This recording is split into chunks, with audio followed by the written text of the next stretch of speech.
नमस्कार, आप देख रहे हैं पब्लिक सपोर्ट 24। में हूं आपके साथ प्रमोद कुमार।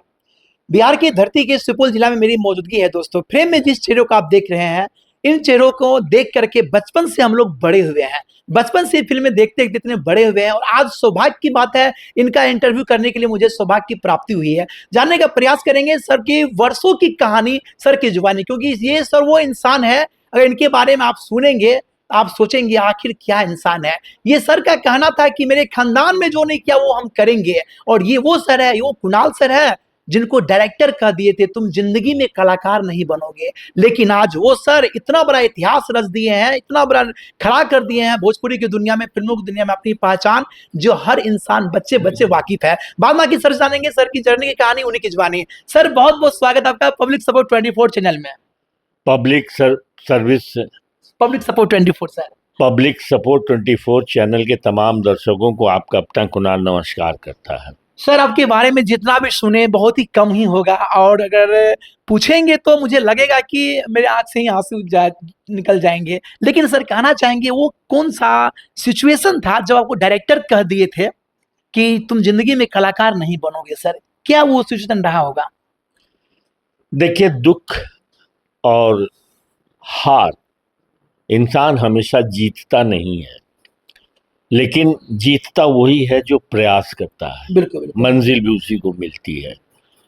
तो मैं भी एक नौजवान जो पढ़ाई लिखाई करके, मेरा जन्म एक राजनीतिक परिवार में हुआ।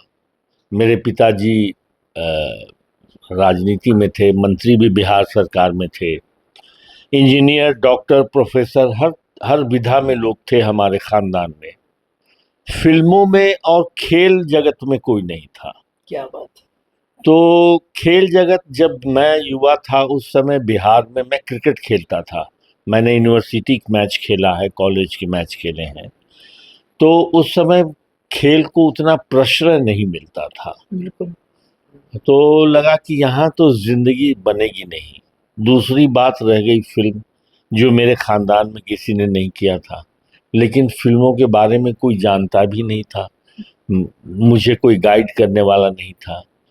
तो मैंने रंगमंच में अभिनय सीखने का प्रयास शुरू किया और 67-68 में national school of drama Delhi से हिंदी नाटकों के को प्रश्रय देने के लिए, बढ़ावा देने के लिए अलग अलग शहरों में जाके नाटक करते थे।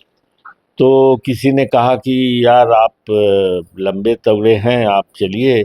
और जब मुझे किताब दिया गया रीडिंग में नाटक का करने का, तो मैं पढ़ नहीं पाया था और निर्देशक ने मेरे हाथ से किताब छीन लिया और बोला, जब तुम किताब रह के पढ़ नहीं पा रहे हो तो तुम अभिनय क्या करोगे?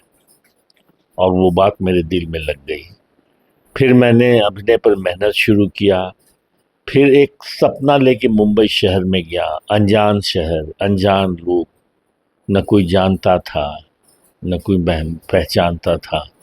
तो वहाँ से संघर्ष किया और हमारे घर की माँ बहनों ने, युवा साथियों ने, बड़े बुजुर्गों ने आशीर्वाद दिया। जहाँ तक पहुँचा हूँ उनकी आशीर्वाद और अपनी मेहनत से पहुँचा। सर कहते हैं, एक दोहा है कि लीके लीके गाड़ी चले, लीके ही चले कपूत, लीके ही छाड़ी तीनों चले शायर सिंह सपूत। आप लीक से हट करके अपनी जो अदम्य पहचान बनाए हैं, इसमें कितना मुश्किलों का सामना आपको करना पड़ा होगा? बिना संघर्ष के तो कुछ भी हासिल नहीं होता। अगर मैं संघर्ष नहीं किया होता तो मेरी पहचान मेरे पिताजी के नाम से ही होती। जी जी जी। लेकिन मैंने वहाँ संघर्ष किया, अपनी पहचान बनाई। और मैं ही ने क्या, मुझसे पहले भी हजारों लोगों ने संघर्ष किया है और तब अपनी पहचान बनाई है। उसी तरीके से मैंने भी मेहनत किया। सर फिल्मों का उस समय दौर कुछ कम था, तो आप जो ये निर्णय लिया कि मुझे फिल्मों में जाना है, ताकि परिवार के लोग इनके विरोध नहीं हुए? जी हाँ, लोगों को लगता था कि ये कहाँ जा रहा है, और उस समय तो बहुत हेकार की दृष्टि से देखते थे, ये नचनिया बजनिया क्या करने जा रहा है। लेकिन मेरी स्वर्गीय माता जी ने मुझे हमेशा प्रोत्साहित किया। उन्होंने कहा कि बेटा, जीवन में जो सोचते हो अगर वो अच्छे ढंग से कर सको और अपने पैरों पे खड़ा हो जाओ, अपनी पहचान बना लो, वही सबसे बड़ी जीत होगी तुम्हारी। जाओ प्रयास करो। तो मैं मेरे माँ का आशीर्वाद लेके गया था मुंबई संघर्ष करने। सर आपके जीवन का टर्निंग पॉइंट कब आया, कब लगा कि मैं एक्टर बन सकता हूँ? क्योंकि डायरेक्टर ने आपको कहा था कि तुम जीवन में कलाकार कभी नहीं बनोगे, तो आपके जीवन में टर्निंग पॉइंट वो सीन कब आया आपका? देखिए, वो एक कलाकार जब सफर तय करता है तो टर्निंग पॉइंट जैसी कोई चीज नहीं होती है। वो उसका एक निरंतर प्रयास रहता है। कभी वो गिरता है, फिर उठता है, फिर चलने की कोशिश करता है। तो एक सपना जरूर था कि मैं बनूंगा तो हीरो बनूंगा, फिल्मों में मैं छोटे रोल नहीं करूंगा। और जब 78, 78, 79 में संघर्ष कर रहा था, उस वक्त टेलीविजन भी नहीं था, तो सिनेमा में लोग काम नहीं देते थे, नए लड़कों को बहुत मुश्किल से काम मिलता है। तो वैसे दौर में मुझे काम मिला। मेरी पहली फिल्म थी, बिहारी भाषा की फिल्म थी, कल हमारा है, जो 6 मार्च 1980 में रिलीज हुई थी। पटना के एल्फिंस्टन टॉकीज में एक ही थिएटर में फिल्म रिलीज हुई, और उस सिनेमा हॉल में वो 37 हफ्ते चली थी फिल्म। 37 हफ्ते है? जी, और उसको रिलीज किया था ऑल ओवर इंडिया बाद में राजश्री फिल्म्स ने, जी जो कि फिल्मों में बहुत बड़ी कंपनी है। बिल्कुल बिल्कुल। तो वहाँ से मेरी पहचान बनी, और फिर भोजपुरी फिल्मों में, हिंदी फिल्मों में भी मुझे काम मिला। लेकिन चूंकि भाषा का एक कमजोरी थी, मेरी अपनी भाषा के लिए कुछ करना चाहता था, तो मैं ज़्यादा फिल्मों में ही काम, भोजपुरी फिल्मों में करने लगा। सर क्या लगता है, अगर पिता की विरासत को संभालते तो यहाँ तक पहुंच पाते, जो आपका नेम फेम बना हुआ है पूरे हिंदुस्तान में, ये बन पाते हैं? ये फैसला करना बहुत मुश्किल है, लेकिन मैं आपसे एक बात बताऊं, बिल्कुल, स्वागत है। मैं आज भी राजनीति में हूं। जी जी जी। और मैं एक बात बता रहा हूं कि 2014 में कांग्रेस पार्टी 2010 में ज्वाइन किया, बिल्कुल। और 2014 में राहुल गांधी जी ने मुझे पटना साहिब से शत्रुघ्न सिन्हा जी के खिलाफ जी जी अपनी पार्टी का उम्मीदवार बनाया। और उस समय कांग्रेस की स्थिति बहुत गड़बड़ थी, पूरे देश में ही थी। जी जी। लेकिन तब भी भोजपुरी सिनेमा में एक चहेते कलाकार होने के नाते मुझे 2,90,000 वोट उस माहौल में भी मिला था, जिसके लिए मैं एक एक जन को, अपनी माताओं को, बहनों को प्रणाम करता हूं कि इतना आशीर्वाद उन्होंने दिया। तो मैं राजनीति में हूं। चूंकि राजनीतिक परिवार में आंख खोला तो मैं जिंदगी की समस्याओं को भी जाना। भोजपुरी फिल्मों में जब अभिनय करने लगा तो ज्यादातर शूटिंग गांव में करने लगा, तो मैं गांव के लोगों की समस्याओं को भी जानने लगा, उनकी जरूरतों को भी समझने लगा। तो मैं राजनीति से कभी अलग नहीं रहा, और अभी भी मैं समाज सेवा में लगा रहता हूं, जितनी मेरी क्षमता है अभिनय के साथ साथ। सर हर सफल इंसान के पीछे किसी न किसी का हाथ होता है, आपके पीछे किनका हाथ रहा होगा सर सफर में? मेरी माँ का आशीर्वाद, भोजपुरिया समाज के तमाम माताओं, बहनों, बड़े बुजुर्गों, नौजवान साथियों का स्नेह, प्यार, आशीर्वाद, और मेरी मेहनत, यही मेरी सफलता मुझे सर आप दी। पहला फिल्म का ऑफर किसने दिया होगा आपको? पहला फिल्म था कल हमारा, उसके प्रोड्यूसर डायरेक्टर थे गिरीश रंजन जी, स्वर्गीय गिरीश रंजन जी, जो हिंदुस्तान के बड़े नामचीन डायरेक्टर मृणाल सेन जी के एसोसिएट डायरेक्टर थे। और वो चूंकि बिहारी भाषा और बिहार की पृष्ठभूमि पे फिल्म बन रही थी, तो उनको एक ऐसा हीरो चाहिए था जो बिहारी डायलेक्ट में बोले, जो हिंदी और भोजपुरी के बीच की एक भाषा। अरे हम जा रहे हैं, आपको समझ में नहीं आ रहा है, माँ के उठा के पटकिए देंगे। क्या बात तो है। ये जो एक्सेंट था, हाँ। वो उस फिल्म का नायक इस तरीके से बोलता था। जी जी। तो उन्होंने मुझे मौका दिया, और मैंने मेहनत की, और वो फिल्म काफ़ी सफल रही, तो मैं यहाँ तक पहुँच पाया हूँ। सर दर्शकों को शिक्षा बनी होगी कि जब आप निर्णय ले लिए थे परिवार में कि मुझे फिल्मों में जाना है, तो उस समय सबसे ज्यादा विरोध कौन किया होगा आपको परिवार से? पिताजी को पसंद नहीं था, पिताजी चाहते थे कि मैं राजनीति में जाऊं। जी जी जी। और गलत नहीं सोचता हूं, एक बाप सोचता है कि जो संघर्ष उन्होंने किया है उनके बच्चों को न करना पड़े।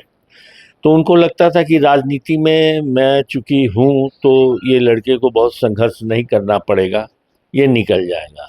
लेकिन मेरा ख्वाब तो कुछ और था, मुझे तो वो करना था जो मेरे खानदान में किसी ने नहीं किया। तो मुंबई शहर में गया। मैं एक संघर्ष के दिनों का एक वाकया सुनाना चाहूंगा। जी स्वागत है सर। आजकल हाथों में हर के मोबाइल है, क्या बात। लेकिन एक वक्त था उस समय जब 78-79 की, तब हम एसटीडी बूथ में लाइन लगा के घर पर फोन किया करते मुंबई थे। से। जी। जी। और मेरी माँ से ये तय था कि 8 बजे रविवार की रात में मैं फोन करूंगा, और मेरी माँ फोन के पास इंतजार करती थी। एक दिन मेरे पिताजी ने मुझे ये कह दिया, मुझे 500 रुपये महीने भेजे जाते थे मुंबई शहर में संघर्ष करने के लिए। तो उन्होंने कहा कि अगर कुछ नहीं हो रहा तो मैं कितने दिन तुमको पैसे भेजता रहूंगा। जी जी। और ये बात मुझे लगी, तब मैं समझ नहीं पाया कि एक बाप अपने बच्चे के भविष्य की चिंता कर रहा है। मुझे लगने लगा, मेरी उम्र कम थी, समझ नहीं थी, कि मेरे पिताजी मुझे या तो पथ से भटकाना चाहते हैं या पैसे नहीं भेजना चाहते हैं। तो मैंने कह दिया कि मैं अब कमा रहा हूँ, आपको भेजने की जरूरत नहीं है। क्या करते हैं। लेकिन छोटा रोल करना नहीं चाहता था, टेलीविजन की दुनिया नहीं थी, कहीं काम नहीं था, तो उस शहर में एक एक दो दो दिन भूखे भी रहा। और उस शहर इस लाइन में मैं ही नहीं, सब लोगों ने संघर्ष किया है। बिल्कुल।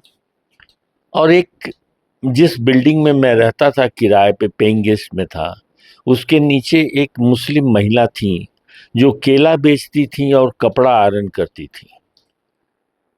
तो पेट में रोटी हो या ना हो, जब आप संघर्षशील कलाकार होते हैं तो आपको कपड़े लत्ते से बड़ा दुरुस्त दिखाई देना चाहिए। बिल्कुल बिल्कुल। तो मैं वही इस्त्री करवाता था अपने कपड़े को। तो लेकिन वो मेरी माँ नहीं थी, लेकिन मेरी माँ थी वो। अब वो मेरे चेहरे को देख के बोलती थी कि तू खाना नहीं खाया रे। मैंने कहा कि नहीं माँ, खाया हूँ। बोले ना, माँ बोलती थी उनको आप? मैं माँ बोलता, अम्मा बोलता था। अम्मा। और वो गरीब औरत 1 दर्जन केला मुझे देती थी कि जा खा, तू बहुत बड़ा हीरो बनेगा। अरे वाह। और तो संघर्ष के दिनों में ऐसे लोग भी मिलते हैं जो आपके साथ खड़े होते हैं। सर फिल्मों में तमाम हस्ती के साथ आप काम किए, सबसे अच्छा किनके साथ काम करने में लगा अनुभव आपको? मैं सबों के साथ अच्छा काम करता हूँ और सब मेरे साथ अच्छा काम करते हैं। किसी के साथ यादगार पल जो किए हो? कोई यादगार पल नहीं, सब जिनके साथ काम किया वही यादगार पल है मेरे लिए। क्योंकि हर इंसान अपनी मेहनत, अपनी तपस्या से, अपने जीवन की परिस्थितियों से लड़ते हुए उस जगह पे रहता है। जी। आप कोई फैसला नहीं कर सकते।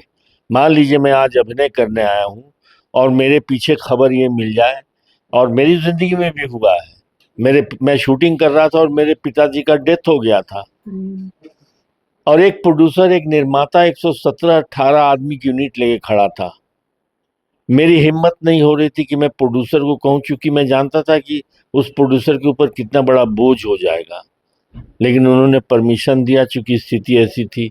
मैं गया, मैंने पिताजी की चिता में आग लगाई और मैं दूसरे दिन लौट के आके शूटिंग किया। तो हर कलाकार मेरी नज़र में बहुत मजबूत है, महान है। और सिर्फ कलाकार ही नहीं, वो स्पॉट बॉय जो मुझे चाय देता है, अगर वो चाय ना दे तो मैं बिना चाय का रह जाऊंगा। इसलिए मेरी जिंदगी में उसकी भी अहमियत मैं समझता हूँ। मैं इंसानों की कदर करता हूँ, किसी ओहदे की नहीं। इसलिए मेरे लिए सब महान है। सर कहते हैं कि लक्ष्य बना लिए हो उड़ान का तो फिजूल है कद देखना आसमान का, तो आपने लक्ष्य कब बना लिया था कि मुझे ये करनी है? कितने वर्ष की उम्र में, कब? मैं फर्स्ट ईयर में एडमिशन लिया था, और उस समय जयप्रकाश नारायण जी का आंदोलन शुरू हुआ 75 में। तो पढ़ाई लिखाई की स्थिति 2-3 साल बड़ी अजीब सी हो गई, और मुझे लगने लगा कि या तो मैं पिताजी के खर्चे पे उनकी पहचान से अपनी पहचान कब तक जिंदा रखूं, और पढ़ाई की हालत बिहार में तब ऐसी हो गई थी कि मुझे भविष्य भी नहीं दिखाई दे रहा था। तो मैंने रास्ता चुना, शायद मेरे भाग्य में लिखा था, इसलिए मुझे परिस्थितियां ऐसी बन गई कि मुझे कलाकार बनने के लिए संघर्ष करना पड़ा।